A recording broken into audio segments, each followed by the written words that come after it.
Good afternoon students. बहुत time बाद तुम लोगों से बात करके बहुत अच्छा लग रहा है। ऑल्दो हम एक दूसरे को देख नहीं सकते, इनडायरेक्टली ही देख सकते हैं। चलो, तो टाइम वेस्ट किए बिना आज टेस्ट है लोअर लिम्ब के ऑस्टियोलॉजी का, यानी बोन्स ऑफ लोअर लिम्ब। तो इनके सिग्निफिकेंस थ्योरी में भी है और प्रैक्टिकल्स में भी है। प्रैक्टिकल्स में स्पॉटिंग के लिए भी रखा जाता है, वाइवा में भी इसका काम आता है। तो मैं शुरू करती हूँ। सबसे पहले lower limb. Okay, lower limb as you know, ये मेरा छोटा सा स्केलेटन है मेरे पास। देखो, this is the pelvic girdle, जिसमें हिप बोन है, फीमर है। And you know very well कि हिप बोन में क्या क्या होता है। This is the iliac crest. Okay, this is ilium, this is pubic, and this is the ischium. That means hip bone is formed by 3 bones: ilium, pubis, ischium. And तीनों के junction पर lateral surface में यहाँ पर अब आपको एक concavity दिख रही है। What is that? Acetabular cavity. इसमें you can see this a rounded head of femur. Okay, rounded head of femur is articulating here with the acetabular cavity to form hip joint. And then this is the shaft of femur, this is the knee joint. Knee joint दिख पा रहा है क्या आप तुम लोगों को? Knee joint here you can see is formed between the medial and lateral trochanter of femur as well as medial and lateral trochanter of tibia, not fibula. Fibula is articulating with tibia. And when you go down to the ankle joint, here you can see this tibia, the medial surface, lower end of the tibia, here it is projecting down. It's called medial malleolus. The lower end of fibula, it is called lateral malleolus. Both tibia and fibula are articulating with the talus, the tarsal bone, to form the ankle joint. So this is the ankle joint, means the ankle joint is between tibia, fibula and talus. Subtalar joint is between calcaneum and talus. तो foot में flexion extension कैसे होता है, कहाँ पर होता है, किस जॉइंट में? Between tibia, fibula and talus. Inversion, eversion, ये किस जॉइंट पे होता है? Subtalar joint. Okay, now knee joint. Knee joint is between the condyles of femur as well as condyle of tibia. So this is the flexion of knee joint and this is the extension of knee joint. So this is happening between these condyles of both the bones, femur as well as tibia. Now we come back to the, let me keep this skeleton down before it falls down. Yes, now we come to the hip joint. Hip joint is between hip bone and head of femur. Head of femur, and because it is a ball and socket type of joint, so the movements are quite variable. Means it has got flexion, it has got extension, it has got abduction, it has got adduction, then it has got lateral rotation, it has got medial rotation, it has got circumduction. Means all kinds of movements are possible here because it is a ball and socket joint. These movements are not possible here in the knee joint. In ankle joint, the important movements, as I have already told you, is flexion, extension, inversion, eversion, and both these sets are in different plane. Means flexion and extension is between the tibia, fibula and talus, and inversion, eversion is between the talus and calcaneum. This much you have understood. Now we come back to the hip bone. Hip bone, it's made up of 3 bones: ilium, ischium, pubis. This is clear to all. Now we come to the femur. Femur, you can see it is a long bone. Actually, it is the longest bone of our body. It has got rounded head. Then you can see this neck of femur. So the head is narrowing down when it is attached to the shaft of femur. This narrow portion, elongated portion, is called the neck of femur. And when you see this junction, you will find one elevation here and one elevation here. This is greater trochanter, this is lesser trochanter. Greater trochanter has got anterior border, posterior border, lateral surface, medial surface, and an apex.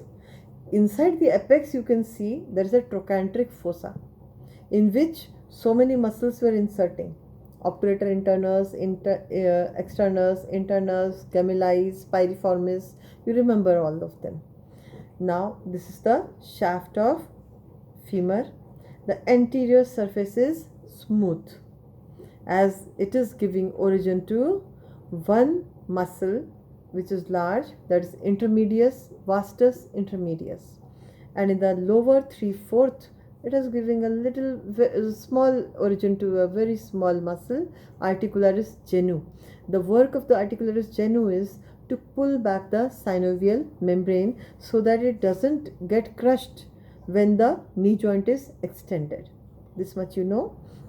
Between greater trochanter and lesser trochanter there is intertrochanteric line anteriorly. But when we see this bone from the posterior aspect,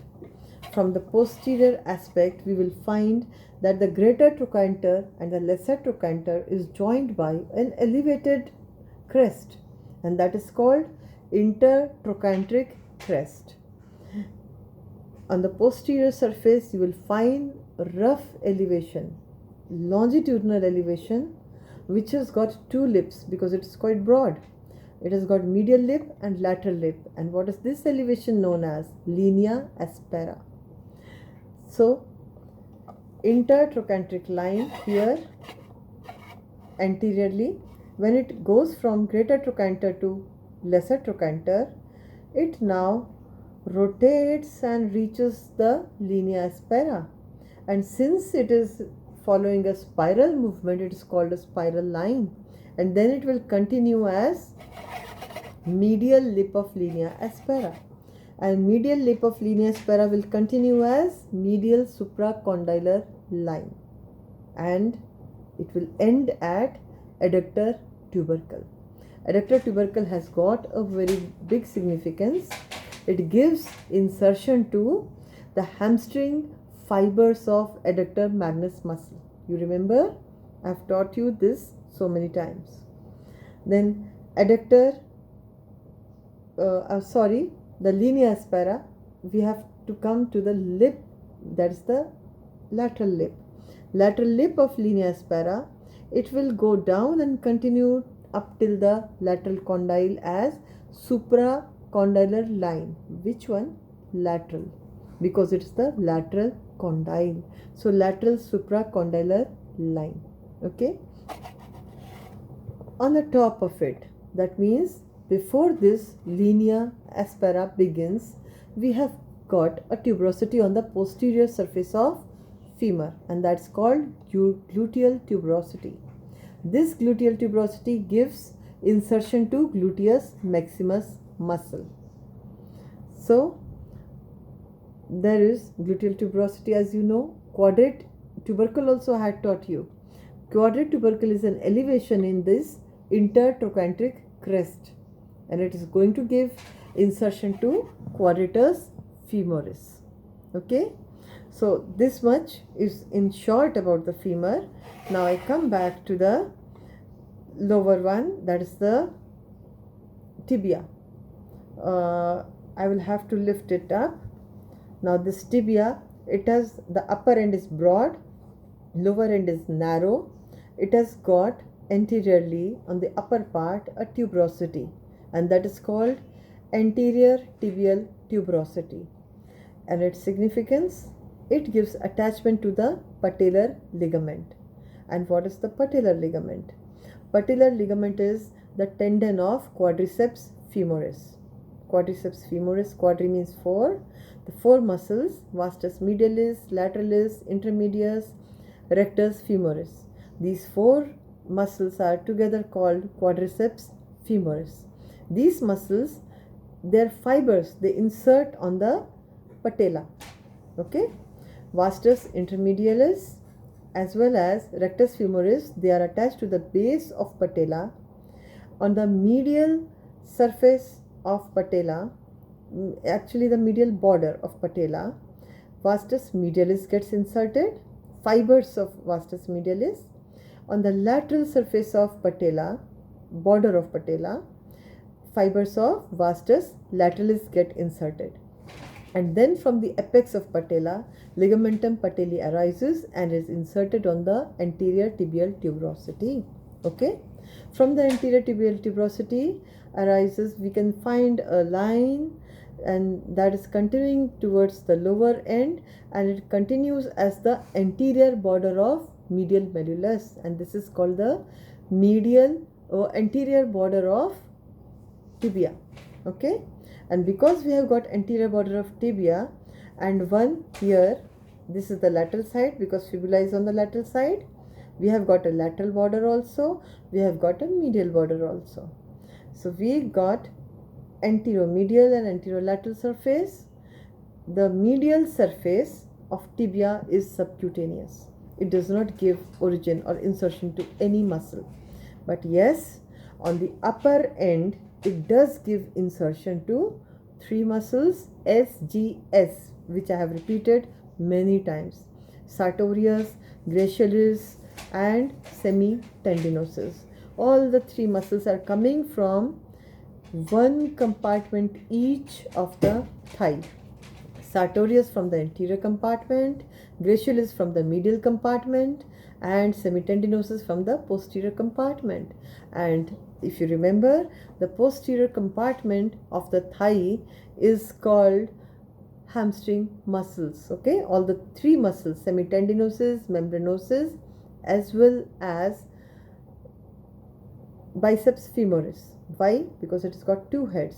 One is from the hamstring muscles, that means the ischial tuberosity. The muscles which take origin from the ischial tuberosity are called hamstring muscles. So that portion of biceps femoris is hamstring muscle portion, and the short head of biceps femoris gets origin from the lateral lip of linea aspera. Okay, and the area between the medial and lateral lip of linea aspera, that means here between this lateral supracondylar line and medial supracondylar line, it is triangular in shape, and this area is known as the popliteal surface of femur. This is in short about the femur. And tibia, you have understood, it has got a medial surface, it has got a lateral surface, it has got a posterior surface. Medial surface does not give origin or insertion to any muscle. The lateral surface, it is going to give origin to all the muscles of anterior compartment of leg. What are those muscles? Anterior compartment is the flexion compartment, isn't it? It's causing flexure. So because in the foot we don't call it flexion or extension, we call it dorsiflexion, plantar flexion. So dorsiflexion is going to give rise to they are all taking origin from the lateral surface of tibia and medial surface of fibula. So these are the muscles which are going to come here, and from the lateral surface of fibula you will get peroneal compartment. So the two muscles, peroneus longus brevis, they are going to take origin from the lateral surface of fibula.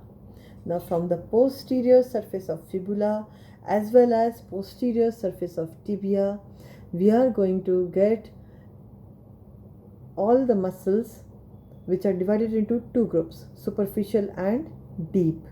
Superficial, which are lying under the skin, gastrocnemius, plantaris, soleus, popliteus. And the deep muscles are going to be the counterparts of the anterior compartment. So they will cause dorsiflexion, plantar plantar flexion of the foot.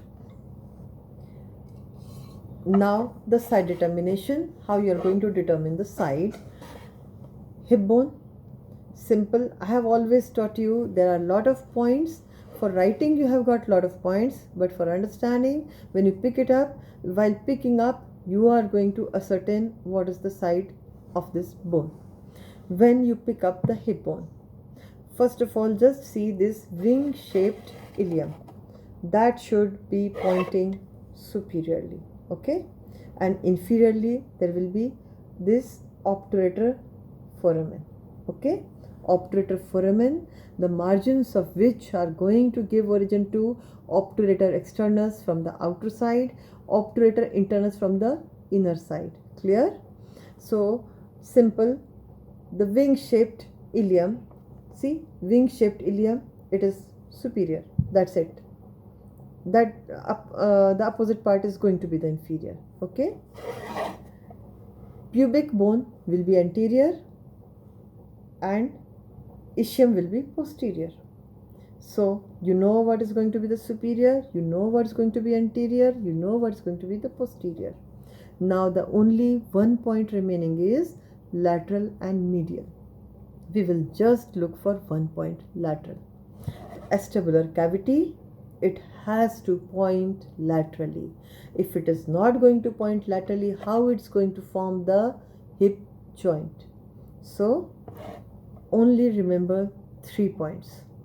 Wing shaped ilium upwards, yani superiorly, pubis anteriorly, acetabular cavity laterally. Whenever these 3 points are fulfilled in the hip bone, you just pick that bone and in an anatomical position in that particular hand.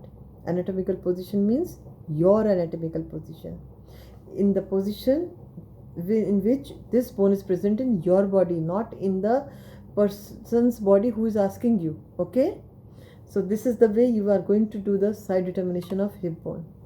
How you will be doing side determination of femur? See, again very simple, just look at the head. Rounded head has to be superiorly. If it is not superior, how it will form the hip joint? Clear? So wherever there is rounded head, it has to be superior. Then this head is also pointing like this. It's not like this. It's pointing like this because of the neck of femur. So it has to point medially, because unless it points medially, it cannot form the joint with the acetabular cavity here. So the head will give you 2 points. Head is present superiorly, head is pointing medially, okay. Now the only thing remaining is what is anterior and what is posterior. Clear? The smooth shaft is anterior, the rough shaft, that means the surface of the shaft containing linea aspera, gluteal tuberosity, supracondylar lines, medial and lateral, they have to be present posteriorly. That's it. So this is going to be very simple. Now we come to the tibia. Now here in the tibia also, side determination is very easy. The broad end is superiorly, the narrow end is inferiorly. Clear? So we have to just look at this, which end is broad, which end is narrow. The broad is superior, narrow end is inferior, okay. And anterior and posterior point you want to confirm. When you look at the broad end, just see it from all the sides. Wherever you find this tuberosity, that tuberosity is present anteriorly, because its name is anterior tibial tuberosity. If it was not anterior, why its name is anterior?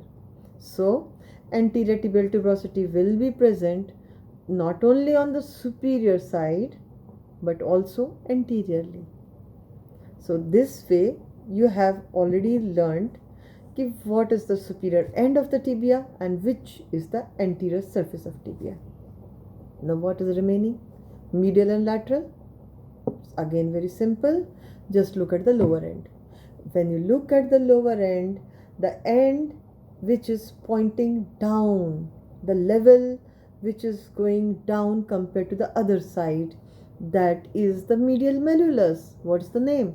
Medial malleolus. So it has to be on the medial side. Clear?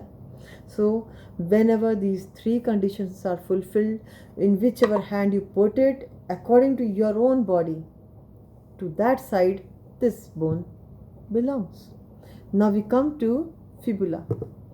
In fibula, you just see which is the flattened end.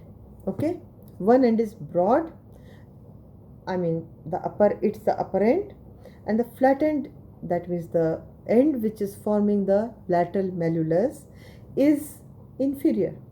Now you have to just look at the inferior end.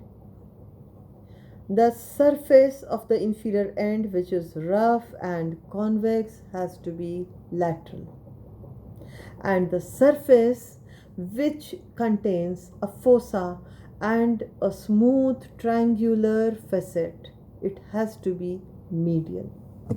So from the lower end, how you have found the lower end? The end of fibula, which is narrow, flattened from side to side, it's lower end.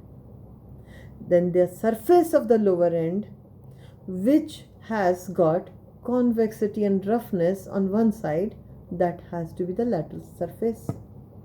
And the end which has a fossa, fossa means a depression, and a triangular facet, that surface is the medial surface of the fibula. Now the question arises is, what is the anterior? Because we have found what is superior, what is the inferior end of the fibula, which is the lateral and which is the medial surface of fibula. Now the only one thing that remains to be confirmed is what is anterior and what is posterior. Again, look at the inferior end. The triangular articular smooth facet of the lower end on the medial surface, it will always be anterior. Fossa will be posterior. And while teaching, I have taught you that all you have to do is to hold the fibula like a ink pen. In ink pen, the triangular facet be the nib of the pen, that should be in front of the thumb, and the thumb should be in the fossa. So the fossa has to be posterior and the triangular facet has to be anterior, otherwise we are going to spoil our fingers by the ink.